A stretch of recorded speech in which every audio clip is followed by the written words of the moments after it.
நமசிவாய.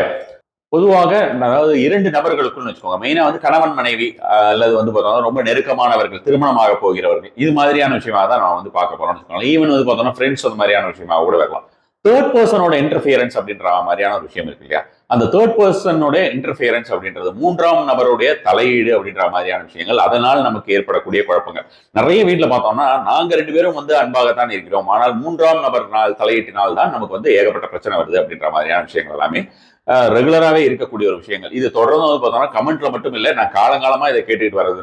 நேர்ல வரக்கூடிய அன்பர்களும் பெரும்பாலான அன்பர்களுக்கு இது மாதிரியான ஒரு விஷயங்கள், ஒரு குறைபாடு இது மாதிரி இருக்கும். இதனால வந்து பார்த்தோம்னா ஈவன் சில பேருக்கு வீட்டில் வந்து டைவர்ஸ் வரைக்கும் போயிடுது அப்படின்ற மாதிரியான விஷயங்கள்லாம் இருக்கு. ஸோ இந்த விஷயத்தை தவிர்ப்பதற்கு என்ன செய்ய வேண்டும் அப்படின்ற மாதிரியான விஷயமா தான் பார்க்க போறோம். பர்டிகுலர்லி ஃபார் ரிலேஷன்ஷிப் இஷ்யூ அப்படின்ற மாதிரியாக ரிலேஷன்ஷிப் மெயினா நான் சொல்ற மாதிரி ஒரு கணவன் மனைவி ஆகட்டும் அல்லது வந்து பார்த்தோம்னா அவங்களுடைய திருமணமாக போகிறவர்கள் அப்படின்ற மாதிரியான நபர்களாக இருக்கட்டும், அது மாதிரியான நபர்களுக்கு தேர்ட் பர்சனோட இன்டர்ஃபியரன்ஸே சுத்தமா இல்லாமல் அதனால வந்து உங்களுக்கு நிறைய தொல்லைகள் ஏதாவது ஏற்படுத்தி கொண்டிருந்தால் அந்த விஷயங்கள் எல்லாம் தீர்வதற்கு அப்படின்ற மாதிரியான விஷயங்களாக நம்ம வந்து பார்த்துக்கலாம். இதுல வந்து மெயினா ஒரு முக்கியமான விஷயத்தை நீங்க கவனிக்க வேண்டியது, அந்த நபருடைய போட்டோ உங்களுக்கு கண்டிப்பா வேணும். அதனால நீங்க வந்து நோன் பர்சனா இருந்தாதான் இந்த ஒரு விஷயத்தை செய்ய முடியும்னு வச்சுக்கோங்களேன். சில பேர்லாம் வந்து பார்த்தோம்னா வேற யாரையாவது நினைச்சுப்பாங்க, அவங்க 3வது இவங்களாலதான் இவங்க வந்து இந்த மாதிரி பண்றாங்க, அவங்க சொல் பேச்சு கேட்டு நடந்துதான் இவங்க இப்படி பண்றாங்க, அந்த மாதிரியான விஷயமாக எல்லாம் நினைத்து அப்படி செய்யறதுனால வந்து இது பலன் கிடைக்காது. போட்டோ கண்டிப்பாகவே வேண்டும். ஒரு சின்ன ப்ராசஸ் இருக்கு, அந்த ஒரு ப்ராசஸ் நீங்க செய்யணும். ஒரே ஒரு முறை செய்தால் போதுமானது. அதுக்கப்புறம் 15 நாள் கழிச்சு தேவைப்பட்ட செய்யலாம். சில பேருக்கெல்லாம் பார்த்தோம்னு வச்சுக்கோங்களேன், ரொம்ப சின்ன விஷயமாக இருக்கும். அது வந்து அதாவது சின்ன விஷயம் அப்படின்னா அவர்களுக்கு அந்த ஒரு விஷயத்தை பற்றி மிகப்பெரிய ஒரு பிரச்சனை அப்படின்ற மாதிரியான விஷயமா இருந்தாலும் அது தீர்வு அப்படின்றது ரொம்ப சுலபமானதா இருக்கும். அந்த மாதிரி வரவங்க ஒரு சில பேர்கிட்ட ஒரு சில வார்த்தைகள், ஒரு சில எண்கள் அப்படின்னு கொடுத்து விட்டுட்டு அந்த மாதிரி தேர்ட் பார்ட்டி இன்ஃபுளுன்ஸ் அப்படின்ற மாதிரியான விஷயங்கள் எல்லாம் நிறைய பேருக்கு போயிருக்கு. ஒரு சிலருக்கு வந்து பார்த்தோம்னா தனிப்பட்ட முறையில அந்த தேர்ட் பார்ட்டி அப்படின்றவருடைய நபராகட்டும், இவங்க வீட்டிலே ஆகட்டும், வேறு சில விஷயங்களாகட்டும் ரொம்ப ஸ்ட்ராங்கா இருக்கும். அந்த மாதிரி ஸ்ட்ராங்கா இருக்கக்கூடியவங்க எல்லாம் வந்து பார்த்தோம்னா நம்ம இந்த மாதிரியான ஒரு விஷயமோ அல்லது வந்து வெறும் எண்களை வைத்தோ சரி செய்ய முடியாது. அவர்களுடைய சுய விஷயங்களை பார்த்து தான் அது மாதிரியான விஷயமா செய்ய முடியும். பெரும்பாலான நபர்களுக்கு இந்த ஒரு விஷயம் ரொம்ப ரொம்ப எஃபெக்டிவான ஒரு விஷயமா தான் இருக்கும். அவுட் ஆஃப் 100 90 ஆர் 80 to 90% வந்து இது வந்து கண்டிப்பான முறையில் சக்சஸ் ஆகும் அப்படின்ற மாதிரியான விஷயம் தான். அட் த சேம் டைம் இன்னொரு முக்கியமான விஷயத்தை இதில் நீங்கள் பார்க்க வேண்டும். இது திருப்பி அடிக்கக்கூடிய ஒரு விஷயமா இருக்கும். எப்படி திருப்பி அடிக்கும்னா, இப்போ ஒரு கப்பல்ஸ் இருக்காங்க, அவங்க வந்து மாமியார் மாமனார் இந்த மாதிரி சேர்ந்திருக்காங்கன்னு வச்சுக்கோங்களேன். இவங்க வந்து இதுல வந்து ஒரு நபர் வந்து என்ன பண்ணுவாங்கன்னா மாமனார் மாமியாரை பிடிக்காது அல்லது வந்து அவர்கள் ஏதாவது இவங்களை வந்து சொல்லிக்கிட்டே இருப்பாங்க. அது இயல்பு தான். அந்த ஒரு விஷயம், அதாவது மாமனார் மாமியார் இயல்பு தான் அப்படின்றது ஒரு சில பேர் வீட்டுல அது இயல்பு தான். அது வந்து அந்த மாதிரி சொல்றது கரெக்ட்னு நான் சொல்ல வரல. ஆனா அந்த மாதிரியான விஷயங்கள் சொல்லக்கூடிய நபர்கள் அவர்களுடைய வாழ்க்கை முறை, அவர்கள் வாழ்ந்த விதம் அது மாதிரியான விஷயமா இருக்கும். அப்படி சொல்றாங்களேங்கிறதுக்காக இந்த மாதிரியான விஷயத்தை நீங்கள் செய்தீர்கள் என்றால் அது பின்விளைவுகளை சந்திக்க வேண்டி வரும். சோ அதனால அப்படி பார்த்துக்கோங்க. அதுக்காக இருக்கக்கூடாது.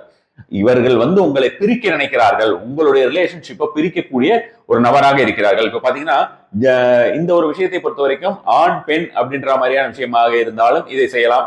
பெண் ஆண் அப்படின்ற மாதிரியான விஷயம், அதாவது ஆணும் இந்த விஷயத்தை செய்யலாம், பெண்ணும் இந்த விஷயத்தை செய்யலாம். இதற்கு வேற எந்த ரூல்ஸும் இல்லை. அட் த சேம் டைம் இந்த ரூல்ஸ் அப்படின்ற விஷயத்தை பொறுத்த வரைக்கும் பெண் எல்லா நாளும் செய்யலாமா அப்படின்னு எல்லாம் கேட்பாங்க. அவங்க எந்த நாளா இருந்தாலுமே இந்த ஒரு விஷயத்தை செய்யலாம். பட் ஆனா இவங்க வந்து ஒரு அசியூம் பண்ணிக்கிட்டு ஏதாவது ஒரு விஷயம், இந்த மாதிரி இவங்களால நமக்கு பிரச்சனை, மாமியார்னால பிரச்சனை, நாத்தனார்னால பிரச்சனை, மருமகனால பிரச்சனை, மருமக வந்து நம்மளையும் பையனையும் பிரிக்க பார்க்கறான், இந்த மாதிரியாக எல்லாம் எண்ணி மருமகளை வந்து அவளோட இன்டர்ஃபியரன்ஸ் இருக்கக்கூடாது, அவள் விலகி போக வேண்டும், அந்த மாதிரியாக எல்லாம் இந்த ஒரு விஷயத்தை செஞ்சிடக்கூடாது. ஏன்னா நாம செய்யக்கூடிய ஒரு சில தாந்திரிக காரியங்கள் அப்படிங்கிறது மிகப்பெரிய ஒரு விளைவுகளை ஏற்படுத்தக்கூடியதாக இருக்கும். அதாவது பலன்களை கொடுக்கக்கூடியதாக இருக்கும். அந்த பலன்கள் நற்பலன்களாக மட்டுமே இருக்க வேண்டுமே தவிர யாரையும் கெடுக்கக்கூடிய ஒரு பலன்களாக இருக்க வேண்டிய அவசியம் இல்லை. இந்த ஒரு விஷயம் என்ன பண்ணணும்னா, என்ன சொல்றது, அவர்களை வந்து ஸ்தம்பிக்க செய்யும். அவங்க வந்து உங்களோட விஷயத்துக்குள்ள என்டர் மாட்டாங்க அப்படின்ற மாதிரியான ஒரு விஷயமா இருக்கும். இதுதான் உங்களுடைய நோக்கமா இருக்கும். அவங்களை பிரிச்சு போடுறது நோக்கமா இருக்கக்கூடாது. இது வந்து வித்வேஷனம் பண்றது கிடையாது. நம்ம அஷ்டகர்மத்தில் நம்ம வந்து வசியம், மோகனம், தம்பனம், வித்வேஷனம், மாரணம், இது மாதிரியான விஷயங்கள் எல்லாமே நம்ம வந்து சொல்லுவோம். அது மாதிரி வந்து பார்த்தோம்னா இந்த ஸ்தம்பனம் அப்படிங்கிறது அவங்களை ஸ்டாக்னண்டா அவங்கள ஒரு இடத்துல நிறுத்தி வைக்கிறது, உங்களுக்குள்ள இருக்கக்கூடிய விஷயங்கள்ல அவங்க இன்டர்ஃபியர் பண்ணாம இருக்கிறதுக்கு தானே தவிர அவர்களை வந்து பிரிப்பதற்காக அல்ல அப்படிங்கிறதை நீங்கள் நன்றாக ஞாபகத்தில் வைத்துக் கொள்ளுங்கள். சோ அவங்க வந்து எந்த ஒரு காரணத்தை கொண்டும் உங்களுக்குள்ள தலையிடக்கூடாது. அது மாதிரியான விஷயமா தான் பார்க்கணும். இது ஈவன் வந்து பாத்தீங்கன்னா உங்க ஹஸ்பண்ட் வேற ஏதாவது ஒரு நண்பர்களுடன் சேர்ந்து அவர் வந்து உங்களுக்கு பிடிக்காத சில செயல்களில் ஈடுபடுறாரு. அதாவது நிறைய பேர் பாத்தீங்கன்னா பெண்கள் என்ன இருக்கணும், ஃப்ரெண்ட்ஸ் கூட சேர்த்துட்டாங்கன்னா அவர் வந்து மனைவியவே மறந்துடுவாங்க, கண்டுக்கவே மாட்டாங்க. அதே மாதிரி வந்து பார்த்தோம்னா அவங்க சொல்றத பேச்சு கேட்டு நடந்துக்கிறாங்க. அவங்க ஃப்ரெண்டு சொல்றதெல்லாம் கேட்டு அதுக்கு தகுந்த மாதிரி வீட்டுல வந்து நடந்துக்கிறாங்க. இப்படி எல்லாம் நிறைய விஷயங்கள், வெவ்வேறு விதமான விஷயங்கள். ரிலேஷன்ஷிப்ங்கிறது ரொம்ப ஒரு வித்தியாசமான விஷயம் அல்லவா, அதாவது பல்வேறு விஷயங்களை உள்ளடக்கிய விஷயங்கள். அது மாதிரி இருக்கும்போது நம்ம ஒவ்வொரு காரியத்துக்குமே இப்ப இந்த மாதிரியான விஷயம் எதுக்கெல்லாம் செய்யலாம் செய்யக்கூடாதுன்னு சொல்றதுக்கே ஒரு மணி நேரம் ஆகும் போல இருக்கு. நம்ம நேரடியாக விஷயத்துக்கு வந்து விடலாம். இந்த ஒரு விஷயத்தை பொறுத்த வரைக்கும் உங்களுக்கு தேவை வசம்பு. நீங்கள் தேர்ந்தெடுக்க வேண்டிய நாள் சனிக்கிழமையாவது அல்லது செவ்வாய்க்கிழமையாவது செய்யலாம். இரவு நேரத்தில் செய்யறது நல்ல ஒரு பலன் தரக்கூடியதா இருக்கும். உங்க வீட்டு பாத்ரூம்லயோ டாய்லெட்லயோ செய்யணும்னு வச்சுக்கோங்களேன். அது மாதிரியான விஷயமாக உங்களுக்கு தேவை ஒண்ணுதான், ஒரு வசம்பு, ஒரே ஒரு மார்க்கரோ அல்லது ஏதாவது ஒரு பேனா மார்க்கர் மாதிரியோ அல்லது ஸ்கெட்ச் மாதிரியோ இதுல எழுதுறதுக்கு, இது மாதிரியான விஷயம். ஆனா இப்படி நீங்க இந்த டாய்லெட்குள்ள போய் நீங்க செய்யறதுக்கு முன்னால ஒரு விஷயம் இருக்கிறது. அந்த ஒரு விஷயத்தை ஞாபகத்தில் வைத்துக் கொள்ளுங்கள். தனியாக உட்கார்ந்து விட வேண்டியது, அவங்களுடைய போட்டோ வச்சுக்க வேண்டியது. போட்டோ வச்சுக்கோங்க. இதுல நீங்க இந்த திசையை பார்க்கணும் அந்த திசையை பார்க்கணும் அப்படின்றதெல்லாம் அவசியம் இல்லை. அப்படி உங்களுக்கு இன்னும் பர்டிகுலரா செய்யணும் அப்படின்ற மாதிரி இருந்ததுன்னா மேற்கு புறமாக பார்த்து, அதாவது மேற்கு புறத்தை பாருங்கள், அல்லது மேற்கில் அமர்ந்து மேற்கே பார்த்து செய்தால் கூட அது வந்து பண்ணக்கூடிய நல்லா ஃபாஸ்டா ஒர்க் ஆகக்கூடிய விஷயமா தான் இருக்குன்னு வச்சுக்கோங்களேன். வசம்பு இருக்கு இல்லையா, வசம்பு ஒரு பக்கத்துல கையில வச்சுக்கோங்க. ஒரு மந்திரம் ஒன்று இருக்கிறது. இந்த மந்திரம் சொன்னாதான் இந்த ஒரு விஷயம் பலிக்கும். இந்த ஒரு மந்திரத்தினை சொல்ல வேண்டியது. அந்த மந்திரத்தினை சொல்வதற்கு முன்னால் அந்த போட்டோ சொன்னேன் இல்லையா, இந்த மாதிரி ஏதாவது ஒரு மொபைல்ல, உங்களுக்கு மொபைல்ல வந்து போட்டோ இருக்கும் இல்லையா, அந்த மாதிரியான மொபைல்ல ஒரு போட்டோ வச்சுக்கோங்க. ஏதாவது ஒரு போட்டோ எடுத்துட்டு அந்த போட்டோவை வந்து நீங்க பார்த்துக்கிட்டே செய்ய வேண்டியதான்னு வச்சுக்கோங்களேன். மெயினா இந்த மொபைலை நீங்க வந்து பார்த்துக்கிட்டே செய்யறதுங்கிறது தான் உங்களுக்கு பலன் தரக்கூடிய ஒரு விஷயமாக இருக்கும். நீங்க பார்க்காம அதை செய்யக்கூடாது. பார்க்கும்போது உங்களோட அந்த எனர்ஜி அப்படின்ற மாதிரியான விஷயங்கள் கண்டிப்பாகவே அதில் வந்து நன்றாக தெரிய வேண்டும். சரியா? ஸோ அதனால பார்த்துக்கோங்க. இந்த மாதிரி ஒரு போட்டோ, நான் ஒரு போட்டோ எடுத்து வச்சுட்டேன். அந்த ஒரு போட்டோவை எடுத்து வைத்துக்கொண்டு அந்த போட்டோவையே பார்த்து கொள்ளுங்கள். பார்த்துட்டு அந்த வசம்பு கையில் இப்படி வச்சிருக்கீங்க இல்லையா, இந்த வசம்பு இருக்கு இல்லையா, அந்த வசம்பு வந்து இது அந்த போட்டோ மேல வச்சிட வேண்டியது. போட்டோ அதாவது எனர்ஜி பாசிங் அப்படின்றாங்க. நம்ம வந்து ஒரு ஹீலிங் மெத்தட்ஸ், நிறைய ஹீலிங் மெத்தட்ஸ், வேரியஸ் ஹீலிங் மெத்தட்ஸ்ல எல்லாம் ஒரு எனர்ஜி பாஸ் பண்றது அப்படின்ற மாதிரியான விஷயங்கள் ஆள் இல்லாமையே போட்டோ மூலமாக அல்லது போட்டோவே இல்லாம கூட வெவ்வேறு இடத்துல இது பண்றது. இன்னும் ரொம்ப எளிமையா சொல்ற மாதிரிங்களா, உங்களுக்கு கூட்டு பிரார்த்தனை அப்படின்ற மாதிரியான விஷயங்கள், எங்கேயோ ஒரு இடத்துல இருக்கிறவங்களுக்காக இங்க நம்ம பிரார்த்தனை பண்றது, இந்த மாதிரியான விஷயங்களுக்கு சார்ந்தவையாக தான் இந்த ஒரு விஷயம் இருக்கும்னு வச்சுக்கோங்களேன். எனர்ஜி பாஸ் பண்றோம் அப்படின்ற மாதிரி. ஸோ இதை வைத்துக்கொண்டு என்ன பண்ணுங்கன்னா, அப்படியே வசம்பை வைத்துக்கொண்டு அந்த போட்டோ மேல ஒரு இடத்துல அப்படி கை வச்சிருங்க. வச்சுட்டு மனசுக்குள்ள இந்த ஒரு வார்த்தை, ஆனால் அங்கே பார்த்துட்டு சொல்லுங்க. மனசுக்குள்ள சொன்னாலும் சரி, நீங்கள் அங்கே பார்த்து கொண்டு இருக்க வேண்டும். அது ரொம்ப ரொம்ப முக்கியம். மனசுக்குள்ள சொன்னாலுமே இந்த விஷயத்தை பார்க்க வேண்டும். அவர்களே பார்த்து கொண்டு ஸ்தம்பய ஸ்தம்பய ஸ்தம்பய ஸ்தம்பய ஸ்தம்பய ஸ்தம்பய ஸ்தம்பய ஸ்தம்பய ஸ்தம்பய ஸ்தம்பய.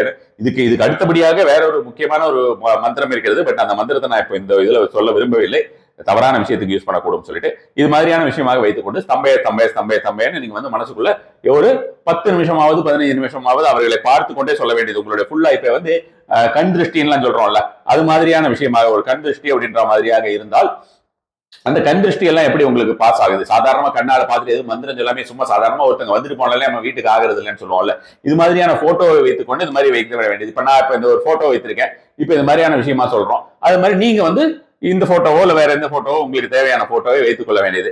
அது மாதிரி வைத்துட்டு நீங்க இந்த ஒரு விஷயத்தை சொல்லிவிட வேண்டியதுதான். இது மாதிரி சனிக்கிழமையோ செவ்வாய்க்கிழமையோ தேர்ந்தெடுத்து முதல்ல இந்த மாதிரி செய்யிட்டு அதுக்கப்புறம் அந்த வசம்ப உள்ள எடுத்துட்டு போறீங்க. இந்த மாதிரியான ஒரு இதுவும் எடுத்துட்டு இருக்கேன். நான் ஆல்ரெடி எழுதிட்டேன். இப்ப எழுதுறதெல்லாம் உங்களுக்கு காமிச்சு டைம் வேஸ்ட் பண்ண வேண்டாம்னு சொல்லிட்டு. சோ இதுல வந்து பார்த்தோம்னா எழுதியிருக்கிறது பாருங்க, இது மாதிரி எழுதியிருக்கிறது வந்து ராவணன் அப்படின்னு எழுதியிருக்கேன். நான் வந்து கொஞ்சம் ஓரமா எழுதிட்டேன். சோ இதுல இந்த ராவணன்கிறது நீங்க எழுத போறதுல எந்த நபரும் அந்த நபர், இது ஒரு நபருக்கு செய்தால் மட்டுமே பலன் தரும். அட் டைம்ல ஒரு நபருக்கு மட்டும் தான் செய்ய முடியும். உங்களுக்கு வந்து 4-5 பேர் அந்த மாதிரி உங்களுடைய வாழ்க்கையில இருக்கிறார்கள், தேர்ட் பர்சன் ரிமூவர் அப்படின்னா நீங்க வந்து 15 நாள் இடைவெளி விட்டு செய்ய வேண்டியது. ஒரே நபரே அந்த 15 நாள்ல உங்களுக்கு அந்த மாதிரியான விஷயமாக நான் ஆகல அப்படின்ற மாதிரி உங்களுக்கு ரொம்ப எஃபெக்டிவா இல்ல, கொஞ்சம் தான் இருக்கு அப்படின்ற மாதிரிலாம் நினைச்சீங்கன்னா இன்னொரு தடவை 2வது தடவை செய்யலாம். 2 தடவைக்கு மேல ஒரு நபருக்கு செய்யக்கூடாது. அதுக்கப்புறம் உங்களுக்கு தேவைப்பட்ட வாழ்க்கையில நீங்க எப்போது ஒரு முறையாக வேற நபர்களுக்கு செய்துக்கலாம். ஒரே நபருக்கு 2 முறைக்கு மேல் செய்ய வேண்டாம். ரொம்ப எஃபெக்டிவா தான் இருக்கும் இது. சோ இந்த மாதிரியாக உள்ள உட்காந்து எழுதிடுறீங்க, டாய்லெட்ல உட்காந்து எழுதிடுறீங்க இல்லையா, எழுதிட்டு டாய்லெட்லயே ஏதாவது ஒரு இடத்துல வச்சிருங்க. கை கால் கழுவி கொண்டு வீட்டுக்குள்ள வந்து விடுவீங்க.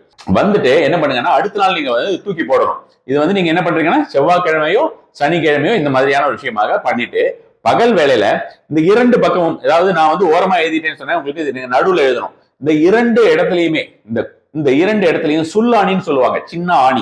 நீங்க ஹார்ட்வேர் கடையில கேட்டீங்கன்னா கிடைக்கும். அந்த ஆணியே அடிக்க வேண்டியது. இந்த நேம் மேல அடிச்சிடாதீங்க, நேமுக்கு பக்கத்துல இந்த பக்கம் ஒன்று இந்த பக்கம் ஒன்று, இந்த மாதிரி பேருக்கு 2 பக்கங்களிலுமே இந்த ஆணியை அடிக்க வேண்டியது. சரியா? இது மாதிரியாக அடித்து விட்டு அதை எடுத்து கொண்டு போய் ஏதாவது ஒரு இடத்துல தூரமா இடத்துல போட்டுருங்க. உதாரணத்துக்கு இப்போ உங்க வீட்டுல இருந்து குறைஞ்சது ஒரு 5 கிலோமீட்டர் 6 கிலோமீட்டர் அல்லது வந்து குறைந்தபட்சம் ஒரு 4 கிலோமீட்டராவது இருக்கிற மாதிரியான இடத்துல போயிட்டு குப்பைக்குள்ள இருக்கிற இடத்துல தூக்கி எறிஞ்சிட்டு திரும்ப வீட்டுக்கு வரும்பொழுது கைகள் கால்களை கழுவி கொண்டு முகம் கழுவிட்டு தலையில வாட்டர் கொஞ்சம் ஸ்பிரிங்கிள் பண்ணிட்டு நீங்க வந்து உங்க வேலையை பார்க்கலாம். அந்த நபர் நீங்கள் செய்த அன்றே உங்கள் வீட்டுக்கு வந்தாலும் தவறு கிடையாது, அல்லது உங்க வீட்டுக்குள்ளேயே தான் இருக்காரு அப்படின்ற மாதிரி இருந்ததுனாலும் பரவாயில்ல. நீங்க பாட்டுக்கு உங்க வேலையை பாருங்க, சுவாமி மாடத்துல உட்காந்து நீங்க விளக்கேற்றி வச்சுட்டு சுவாமியை நன்றாக பிரார்த்தனை செய்து கொள்ளுங்கள். ஒரு விஷயம் செய்திருக்கோம், இந்த விஷயம் என் வாழ்வில் கண்டிப்பான முறையில நல்லபடியா நடக்க வேண்டும் அப்படின்ற மாதிரியாக பிரார்த்தனை செய்து கொண்டு ஒரு நல்ல மனதுடன் நீங்களா வேற ஏதாவது ஒரு சோத்திரம் படிக்கிறதுனா ஏதாவது ஒரு மந்திரங்களோ ஏதாவது ஒரு விஷயங்களை சொல்லிவிட்டு நீங்க பாட்டுக்கு உங்க வேலையை பார்க்கலாம். இந்த ஒரு விஷயத்தை அந்த ஒரு மந்திரத்தினை இந்த போட்டோ வச்சு செய்யறதுங்கிறது நான் சொன்ன மாதிரி ஒரு நபருக்கு 2 முறை தான் செய்யலாம். 15 நாட்கள் விட வேண்டும், அதுக்கப்புறம் தான் இன்னொரு முறை செய்ய வேண்டும். மொத்தம் 2 டைம். இன்னொரு நபருக்கு நீங்க செய்யறீங்க, ஃபர்ஸ்ட் டைம் நீங்க செஞ்சுட்டு 15 டேஸ்க்குள்ள உங்களுக்கு முடிஞ்சிருச்சு அப்படின்னா இன்னொரு அடுத்த 15 டேஸ் நீங்க செய்யணும்னு நினைக்கிறீங்கன்னா அதை நாளே குறித்துக் கொள்ளுங்கள். 15 நாள்ல உங்களுக்கு அந்த சனிக்கிழமை அப்படிங்கிறது வரல, ஒரு நாள் தள்ளி வருது அப்படின்ற மாதிரி இருந்ததுன்னா பரவாயில்ல, 16 நாள் 14 நாளா இருக்கக்கூடாது. அதனால ஞாபகம் சனிக்கிழமையோ செவ்வாய்க்கிழமையோ வாட் எவர் இட் இஸ் செய்யறீங்க அப்படின்ற மாதிரி இருந்ததுன்னா அது இன்னொரு நபருக்கு செய்யலாம். அது மாதிரியாக கொஞ்சம் கொஞ்சம் உங்களுக்கு ரிலீஃப் கிடைக்க ஆரம்பிச்சிருச்சுனாலே உங்களுக்கு வந்து ஒரு இண்டிகேஷன் வர ஆரம்பிச்சிருச்சுன்னு வச்சுக்கலாம். ஒவ்வொரு விஷயமாக நீங்க விலக ஆரம்பிக்க போகுது, உங்களோட அந்த இன்டர்ஃபியரன்ஸ்ங்கிறது அவங்க நகர்ந்து போயிடுறாங்க அப்படின்ற மாதிரியான விஷயமாக கண்டிப்பான முறையிலே நீங்கள் அதை நினைத்துக்கொண்டு அதற்குண்டான அடுத்தவர்கள் வேற யாராவது அந்த மாதிரி லைஃப்ல இருந்தா செய்யலாம். இல்லைன்னா திரும்ப செஞ்சுட்டு இருக்க வேண்டாம், நம்ம பாட்டுக்கு நம்மளுடைய மற்ற வேலைகளை பார்க்கலாம்னு வச்சுக்கோங்களேன். ரொம்ப எஃபெக்டிவான ஒரு பரிகார முறை இது, செய்து பலனடையுங்கள். கண்டிப்பான முறையில உங்களுக்கு எந்த அளவுக்கு எஃபெக்டிவா இருந்ததுங்கிறது எனக்கு அடுத்த ஒரு வீடியோலயோ அல்லது வந்து ஃபியூச்சர்ல எந்த டைம்ல உங்களால முடியுமோ அந்த டைம்ல நீங்க கமெண்ட் பண்ணுங்க. நமஸ்கார்.